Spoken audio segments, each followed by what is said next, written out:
let's start off with the lowlights at Oregon State.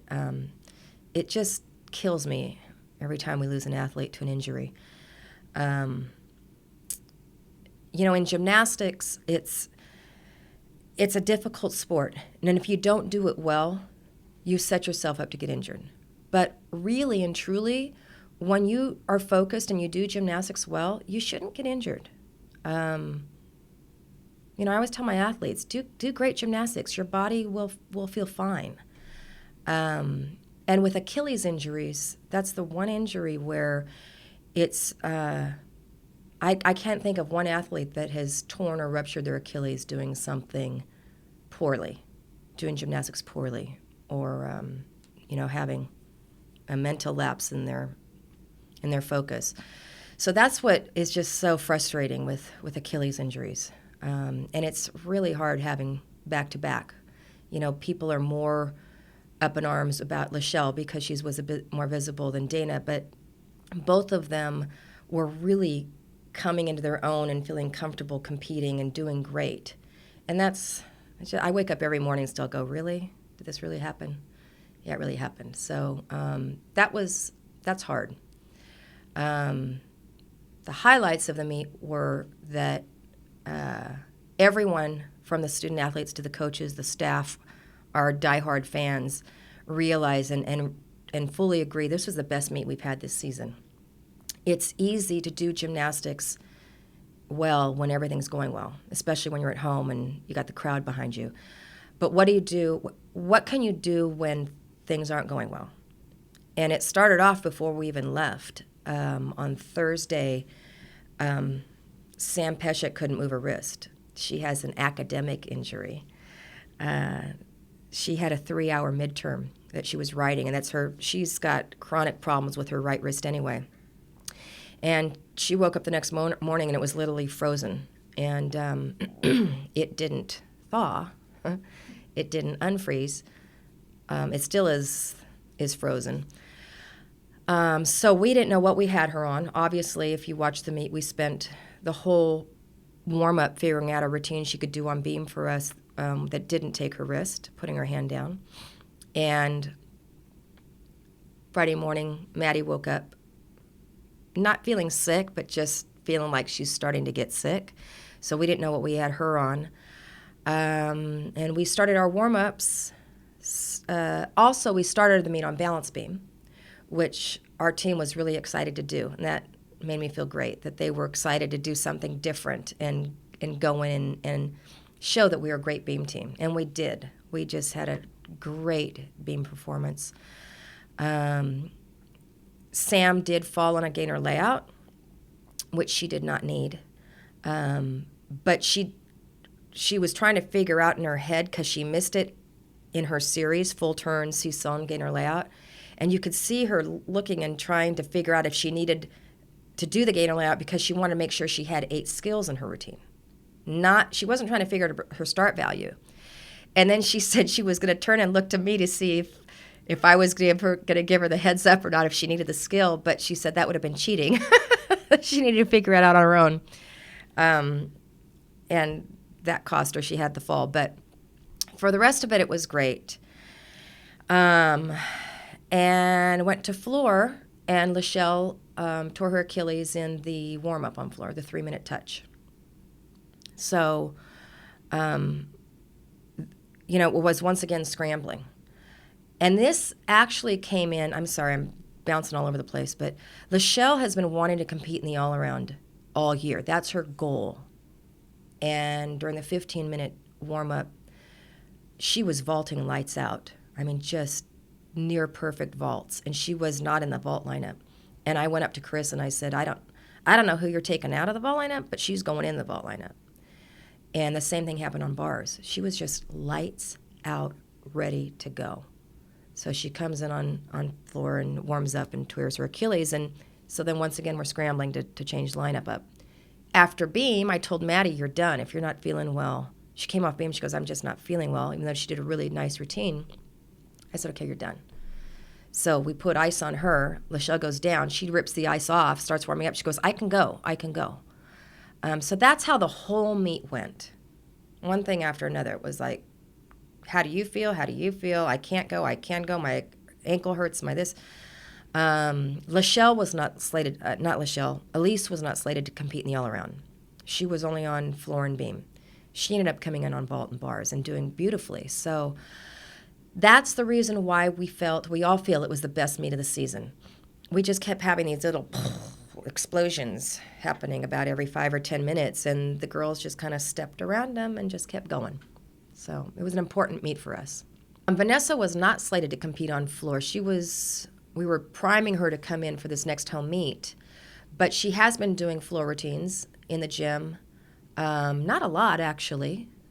She's been doing her floor routines with a double pike at the end, but we needed her to come in, and Chris just said, just throw a Rudy at the end instead of the double pike, and she said, okay, fine. And I took out, she does the leg up, double turn on floor. She's been doing that really well. And I took that out at the last minute just to let her go out and hit the simplest routine she could possibly hit.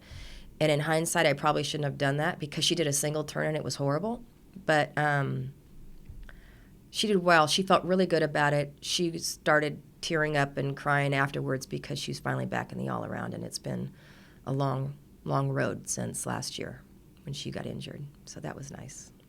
With Lachelle coming out, we've got spaces to fill. We've got spots that need filling. But luckily, I've said this all season, we are deep. We've got Elise has come into the all-around now. She's doing great. Vanessa's back on floor. And Alette came in on bars, did a beautiful job. And she's doing as equally well on beam. She's a beautiful athlete. And probably the most exciting thing that's happened so far this week in the gym is Sydney Sawa has done a full floor routine. The gym just lit up yesterday when she did her full floor routine. So we're hoping in about 2 weeks Sid will be back, and she's, as everybody knows, a tremendous performer, and she's in the best shape of her life. I do want to say something about Lachelle that I was just reminded of with Sid. Gymnastics did an interview with Lachelle last week, and I have mentioned quite often, or quite a bit, that Lachelle made a life change last year. And she's decided to be happy. She's decided to have a great and appreciative attitude about everything in her life. And so even though she's very sad and frustrated with this injury, when we were in the airport coming home and I was talking with her about it, and I said, Lachelle, do you have any regrets? And she said, I have no regrets. And she said, when I look at this season compared to all of my past gymnastics seasons, this has been my best gymnastics season of my life.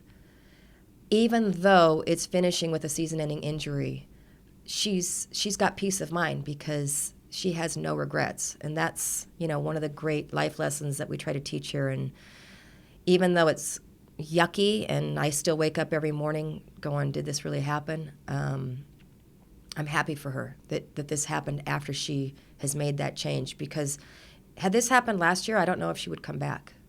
And she's in a really good place mentally. Throwback Sunday. We were excited when we decided that we were going to go back to the Wooden Center last year. I hemmed and hawed because I knew that our fan base was going to reduce to less than half. But I said, okay, let's embrace it. We used to compete in the Wooden Center up until the mid-'90s, most of our meets. And let's do Throwback Sunday. And so I thought it was appropriate to have our throwback meet against Arizona State, considering John Spini, he has the longest tenure at ASU, I know, as a head coach, and I believe he has the longest tenure of head coaching in the NCAA gymnastics realm. So he's ancient, and I wanted to honor John by having our throwback meet against ASU. Throwback Sunday means Throwback Sunday. Let's bring a throwback leotard. And one of our throwback athletes, Lena Dekteva, is starting her own leotard company. So I thought it was a great idea to have Lena make a leotard for us that was old school. So I gave her photos to work with, and she did a beautiful job with them, making them, but they're just not pretty at all. And because she's so excited about this, and she really does most of the work by hand. Her mother taught her. Her grandmother from the Ukraine taught her how to sew leotards by hand. So they're works of art, and I really feel if we wore them, it would be doing her a disservice because they're ugly. Okay, I said it. And it's not because of Lena. It's because of me. So we're not wearing those. We will be wearing a throwback leotard from over 10 years ago that I happen to have enough left over of. And if anyone out there wants some leotards, Lena is starting her own leotard company, and they're beautiful. She's got some great ideas. So that, let's see, what did coaches wear back in the 80s? We wore tracksuits, right? So trying to find a tracksuit. I don't save things, so I don't have, Randy's got his sweatshirt from 20 years ago. I don't have anything. Thinking about maybe doing the old hairstyle also, because when I first came to UCLA, I had just stopped dancing. My hair was down to my waist as a ballerina, and I came in and I cut it that short. I looked like a poodle. Who knows? Maybe the hair will go also. But we're doing throwbacks, so come dressed in your favorite 80s get up. Think Madonna and Material Girl. It'll be fun.